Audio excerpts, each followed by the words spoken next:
pandemi COVID-19, pemerintah Indonesia terus mendorong pembangunan pada sektor infrastruktur, terutama infrastruktur yang berkelanjutan untuk mendorong pemulihan perekonomian di Indonesia.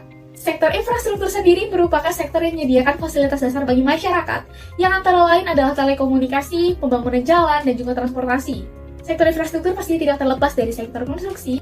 Oleh sebab itu, kami ingin mengkaji kinerja keberlanjutan perusahaan-perusahaan pada kedua sektor ini melalui laporan keberlanjutan, sehingga kami dapat melihat apakah perusahaan-perusahaan pada sektor infrastruktur dan juga konstruksi di Indonesia telah mengupayakan tujuan pembangunan berkelanjutan atau SDGs, sehingga dapat menghasilkan pembangunan infrastruktur yang berkelanjutan seperti yang dipromosikan oleh pemerintah Indonesia. Untuk perusahaan yang akan kami analisis laporan keberlanjutannya, dari sektor infrastruktur, kami memilih perusahaan yang bergerak di bidang telekomunikasi, yaitu PT Telkom Indonesia Tbk dan PT XL Axiata Tbk. Selanjutnya, untuk dua perusahaan dari sektor konstruksi, kami memilih PT Waskita Karya Tbk dan PT Total Bangun Persada Tbk. Analisis variabel pertama adalah GRI 201 Revenue. Hasil temuan kami menunjukkan sektor telekomunikasi meningkat setiap tahun dan sektor konstruksi menurun setiap tahunnya. Kami menganalisa kenaikan dan penurunan ini disebabkan oleh PPKM dan PSBB.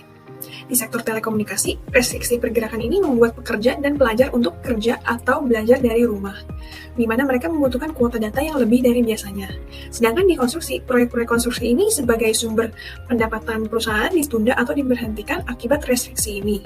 SDG yang berkaitan dengan GRI 201 adalah SDG 9, Industri, Inovasi, dan Infrastruktur. Telekomunikasi memberikan kontribusi dengan memberikan akses internet ke semua tempat, dan konstruksi membangun infrastruktur yang berkelanjutan. Variabel yang kedua adalah GRI 302.1 konsumsi energi di dalam organisasi. Menurut hasil temuan kami, sektor konstruksi dan Telkom Indonesia mengalami penurunan pada tahun 2020 hingga 2021 meskipun ada kenaikan di tahun 2019 hingga 2020. Dan XL Axiata mengalami kenaikan setiap tahunnya. Kami menganalisa hal utama yang membuat penurunan energi di sektor konstruksi dan Telkom ini adalah penggunaan LED dan menjadwalkan dan otomatisasi peralatan. Di XL Axiata mengalami kenaikan yang disebabkan oleh peningkatan konsumen yang menggunakan produk XL di masa pandemi itu. Namun XL Axiata telah berupaya untuk menurunkan konsumsi energi dengan menggunakan peralatan otomatis dan mengurangi penggunaan AC dan listrik. GRI 302.1 ini berkaitan dengan SDG 7, energi bersih dan terjangkau. Keempat perusahaan ini berusaha untuk melakukan efisiensi energi dan membatasi penggunaan energi yang tidak diperlukan. Selain itu, PT Telkom Indonesia dan XL Axiata telah menggunakan energi yang bersumber dari matahari.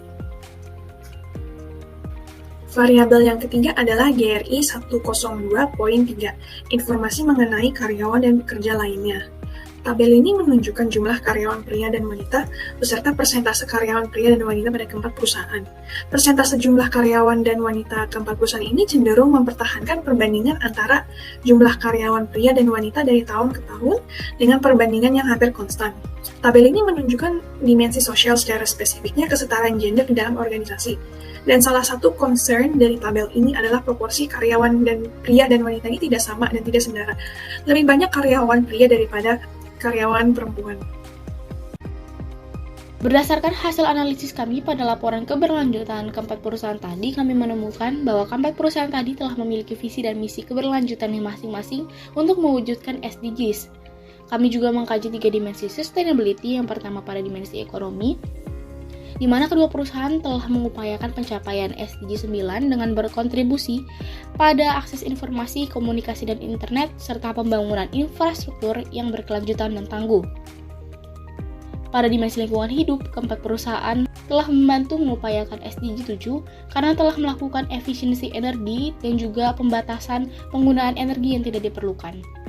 Namun cukup disayangkan pada dimensi sosial, kami mendapati bahwa keempat perusahaan masih mempertahankan proporsi karyawan pria jauh di atas proporsi karyawan wanita dari tahun 2019 hingga 2021.